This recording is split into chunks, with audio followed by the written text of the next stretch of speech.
It starts slowly, a slight burn after your favorite meal, that uncomfortable pressure behind your sternum. Maybe it feels like hunger, maybe it feels like regret. You tell yourself it's just the seasoning, or the coffee, or stress. But deep down, something whispers that it's more than that. Something is off, and you know it. You try to shake it off. Maybe you take an antacid. Maybe you drink a glass of milk. Maybe it works for a while, but the next day it returns, and the next, until it becomes so common that you almost forget what it's like to feel normal.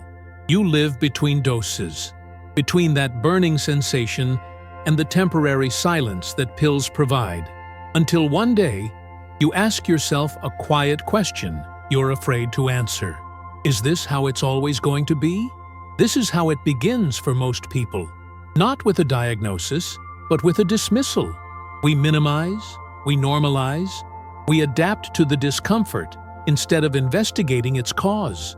And so we live in a world where millions suffer from chronic heartburn, reflux, or gastritis, and treat these symptoms as if they were inevitable, as if acid rising through the throat was just a part of modern life. It isn't. It never was. The real problem isn't just acid. It's inflammation. It's imbalance. It's your stomach crying out for help in a language no one taught you to understand. And instead of listening, we muffle it.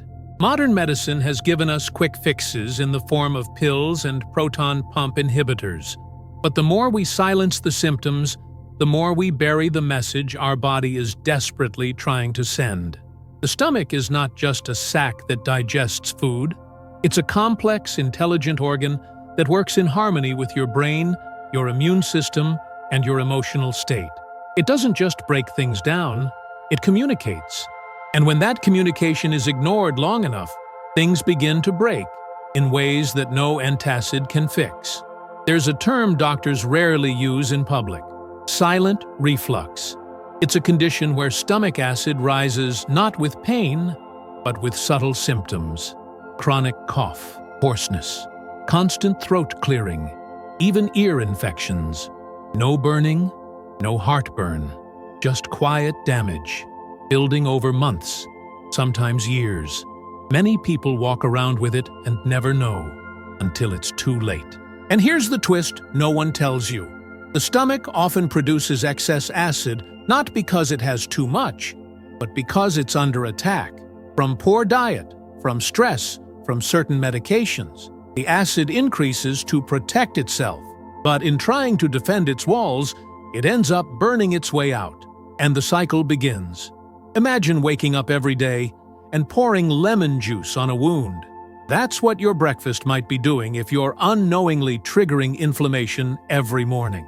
Highly acidic coffees, processed carbs, sugar-heavy yogurts, even so-called healthy cereals can act like sandpaper on a digestive system that's already raw. And when your body is forced to fight every meal as if it were an invader, it doesn't just tire, it breaks. But this isn't your fault. You were never taught to see food as information. You were told it was fuel. Calories in, energy out. No one explained how certain foods can switch on healing or ignite inflammation.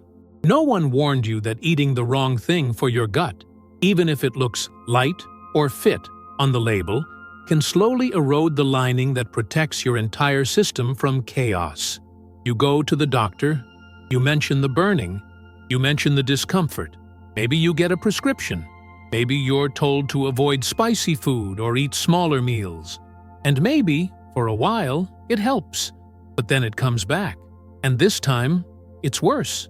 You're now not just dealing with acid, but with anxiety, with fatigue, with bloating. Your body begins to rebel in ways you can't trace back to one cause.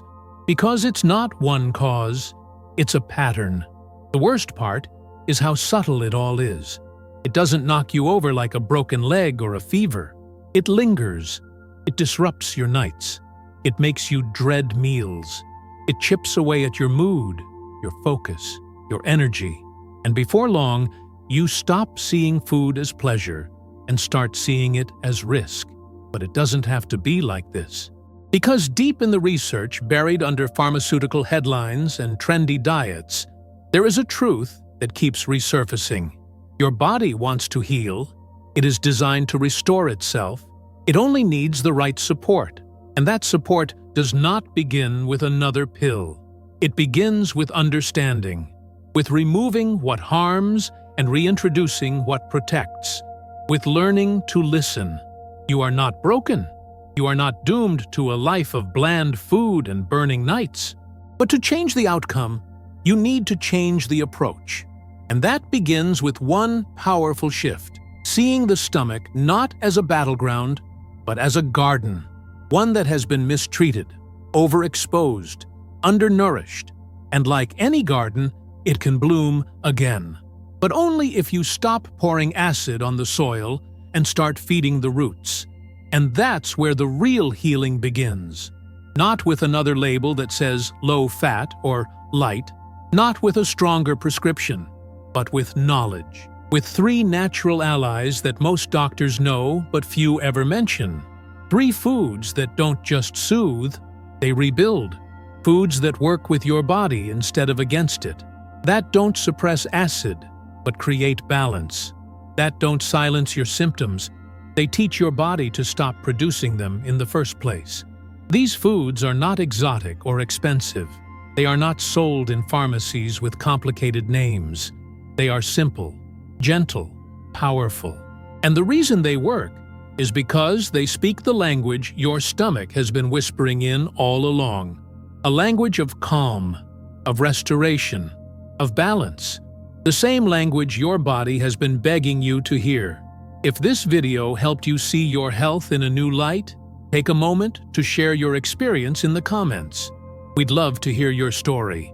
And if you're ready to keep learning and healing with us, don't forget to subscribe. Your next step might be just one video away. You walk through the grocery store and you see them every day, lined up quietly on the shelves, unnoticed, ignored, or misunderstood. They don't shout in bright colors. They don't come with health claims printed in all caps. But inside them, there's something few people realize. A natural power, a medicinal intelligence, the kind of healing your stomach has been craving without you even knowing it. Because while the pharmacy offers quick fixes, nature has been working on long-term solutions for thousands of years. And the most remarkable thing is that these solutions are not complicated. They are ancient, humble, and profoundly effective. Hidden in plain sight, they are the quiet allies of your digestive system. The ones that don't just reduce pain or burning for a few hours, but begin the real work of restoring what's been damaged and calming what's been inflamed. Let's begin with one that may surprise you. It's slippery, soft, almost gelatinous. At first glance, it might seem unappealing, but this plant has been used for centuries in herbal medicine. And when you understand how it works, you'll see why some nutritionists call it the stomach's best friend. I'm talking about okra. Yes, the same vegetable often used in soups and stews. What makes it special is a substance called mucilage. This thick, gooey compound acts like a protective balm when it moves through your digestive system. It coats your stomach lining, forming a gentle barrier against acid and irritation. It's like wrapping your stomach in a healing blanket. When eaten regularly, especially when lightly cooked or blended, okra helps to soothe inflamed tissue, reduce discomfort, and even promote healing of the stomach lining. It doesn't fight acid with force. It doesn't block digestion. It works with your body, quietly strengthening your gut's natural defenses. And the beauty of it is how subtle the change feels. You don't notice a jolt. You notice the absence of pain, the calm after a meal, the silence where burning used to be. Then comes the second. And this one is a warrior. Not soft and gooey, but bright, bold, and powerful. Turmeric. You've seen it before. That golden orange powder that colors curries and soups. But inside that powder is a compound called curcumin. And curcumin is one of the most studied natural anti-inflammatories on the planet. It doesn't just reduce surface symptoms. It dives deep into the tissue, calming inflammatory responses at the cellular level. When your stomach is inflamed, curcumin steps in like a fireman entering a burning building.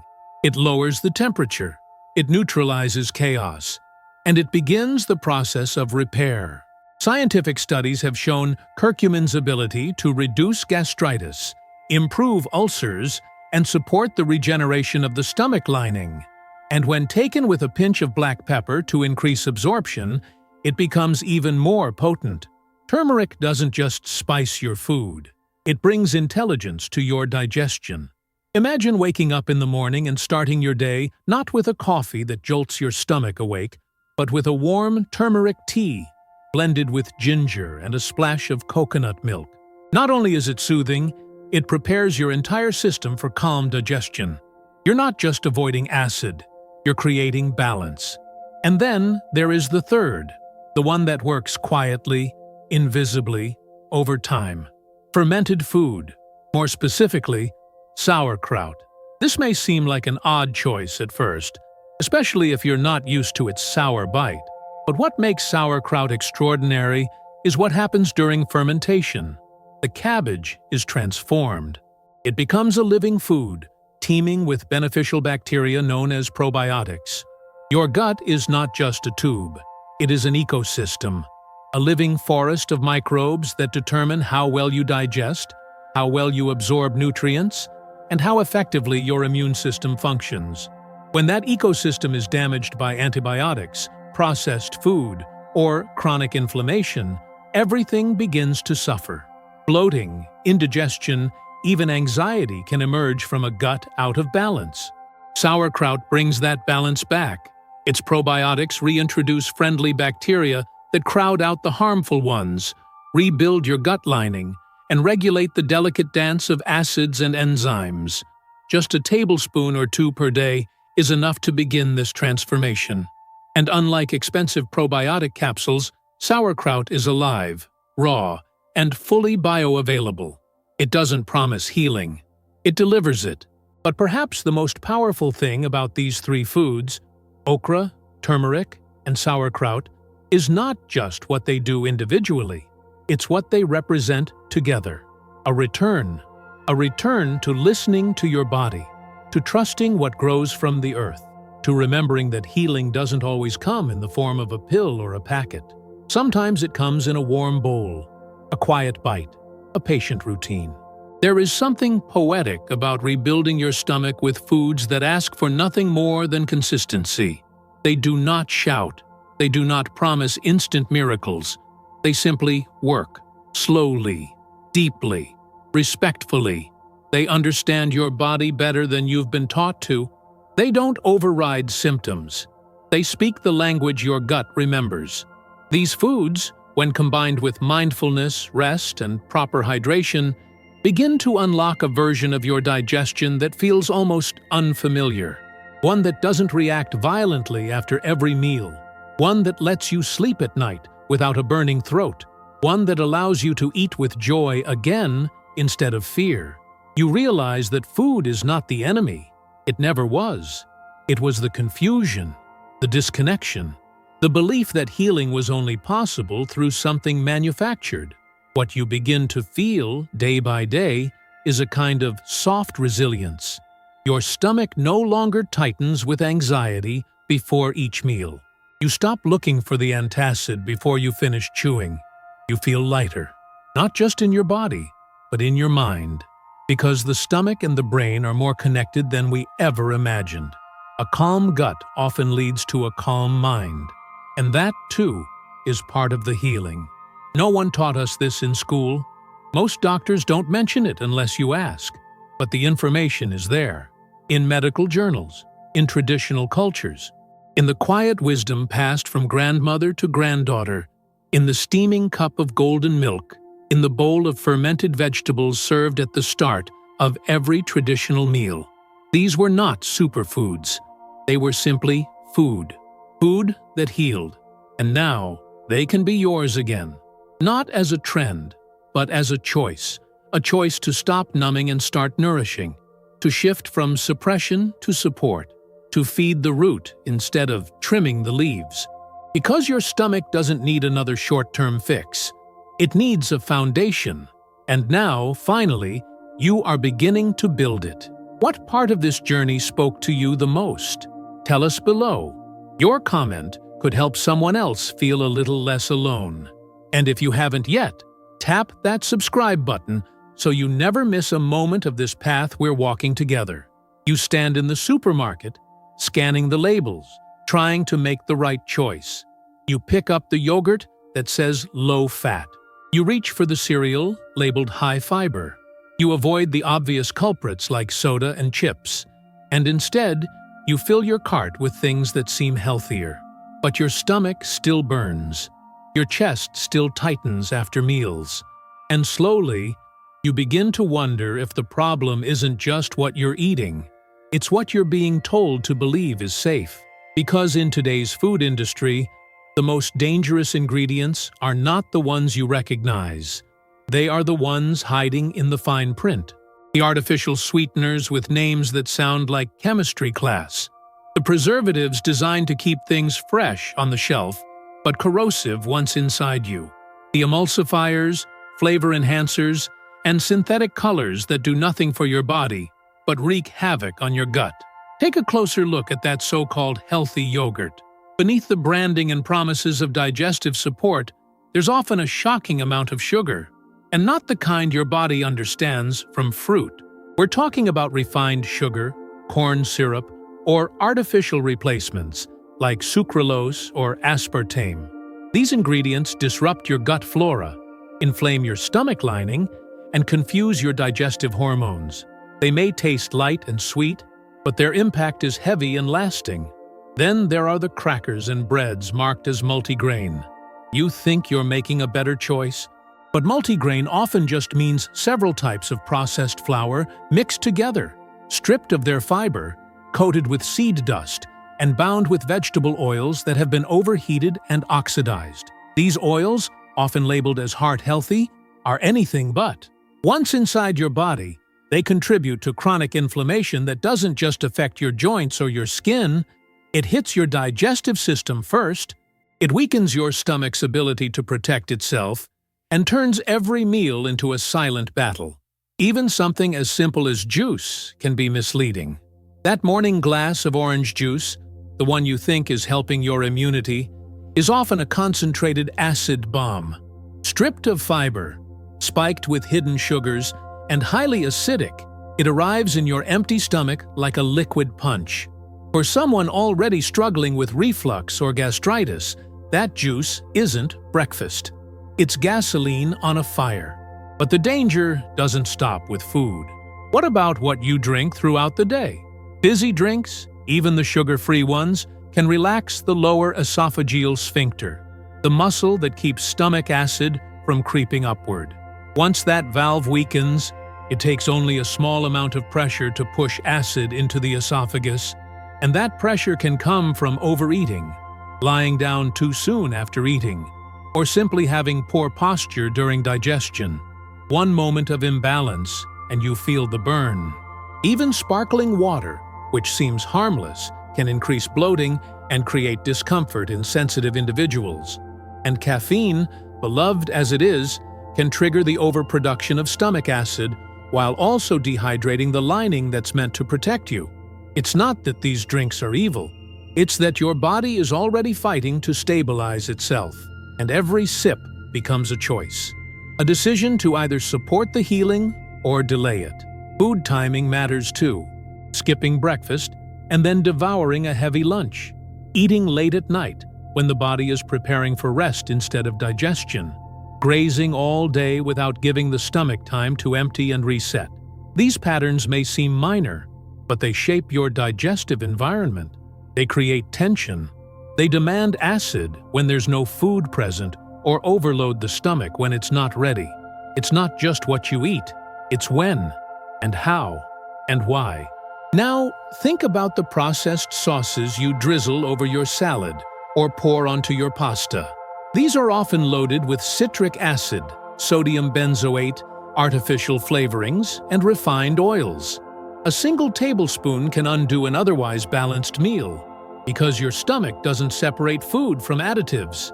It digests everything as one story. And if that story is filled with chaos, your body reacts accordingly. It's important to understand that modern food isn't designed to heal you. It's designed to survive transportation, last on shelves, and appeal to your cravings.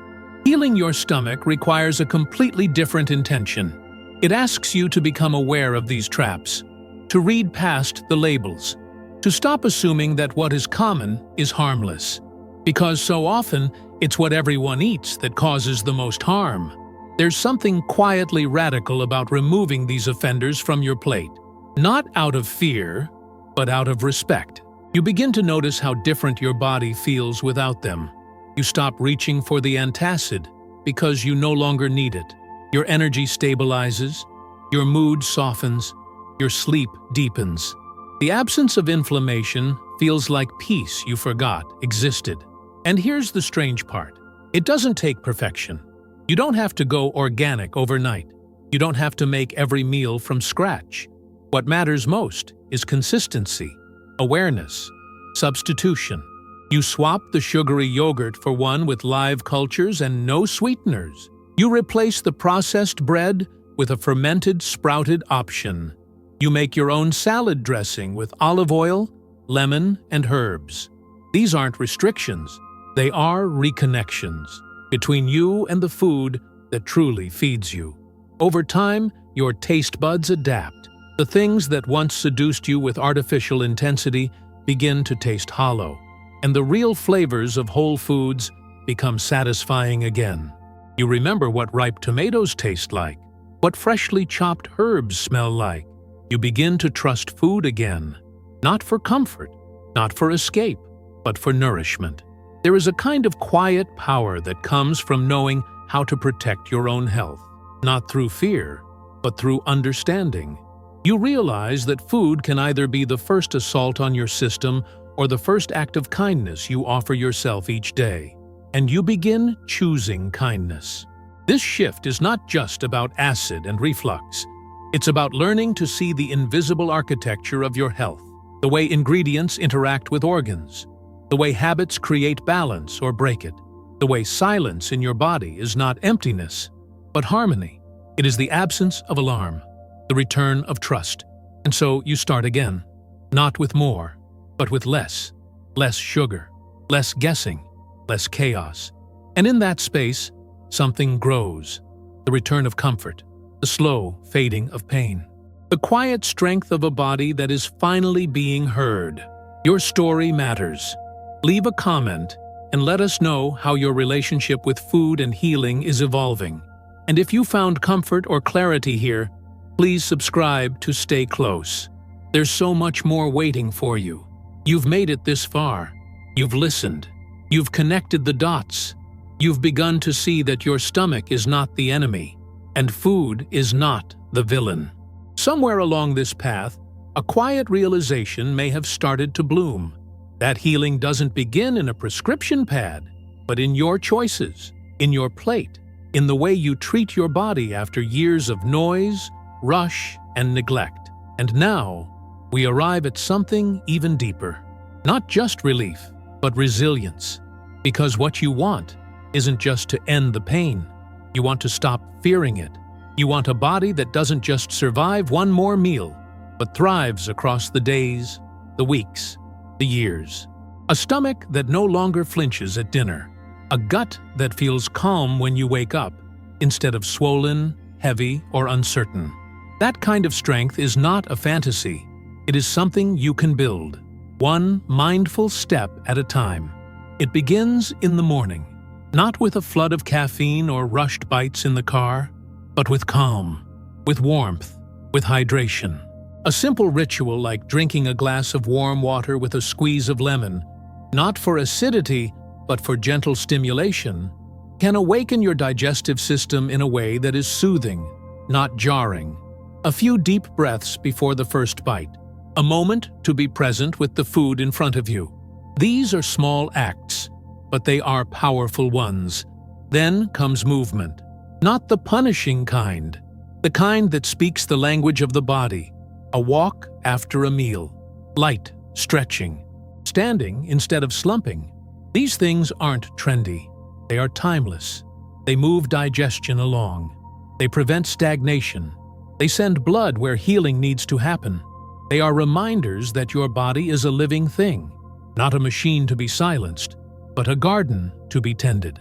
As the day unfolds, it becomes about rhythm, not grazing all day without purpose, not starving until you binge, but eating with intention, allowing your stomach to empty before filling it again, chewing slowly until the food is no longer a task, but a conversation. Your body is constantly communicating with you. When you slow down, you start to hear it again. Support comes in many forms. Herbal infusions that cool and repair, like chamomile, licorice root, or marshmallow. Bitters that wake up digestion before you eat. Broths that soothe inflammation with every warm sip. These are not exotic cures. They are ancestral wisdoms, practices passed through generations, forgotten only when convenience became king. But what is convenient in the short term often costs the most in the long run. And when you begin to restore this balance, when you stop fighting your body and start feeding it what it needs, something unexpected happens. Not only do the symptoms lessen, your entire sense of self begins to shift.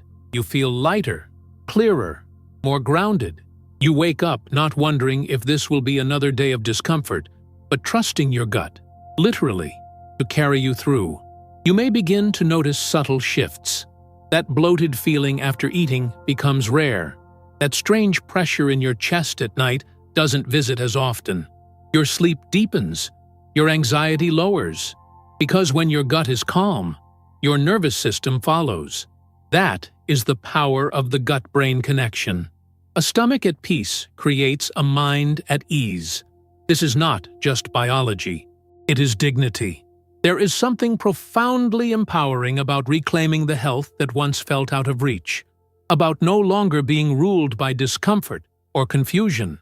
You start to feel proud of your choices, not because they are perfect, but because they are yours, made with clarity, with care, with compassion.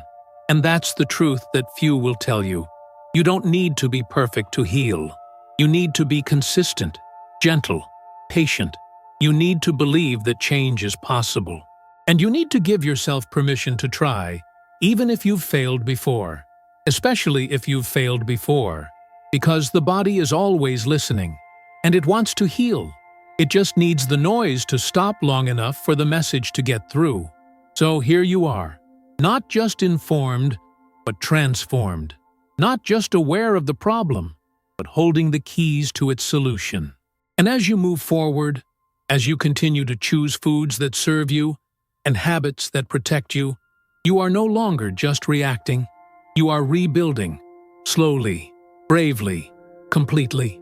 Thank you for taking this time for yourself, for listening, for being open. If this message resonated with you, know that your journey is just beginning. There's more waiting for you, more healing, more understanding, and more tools to help you take your next step.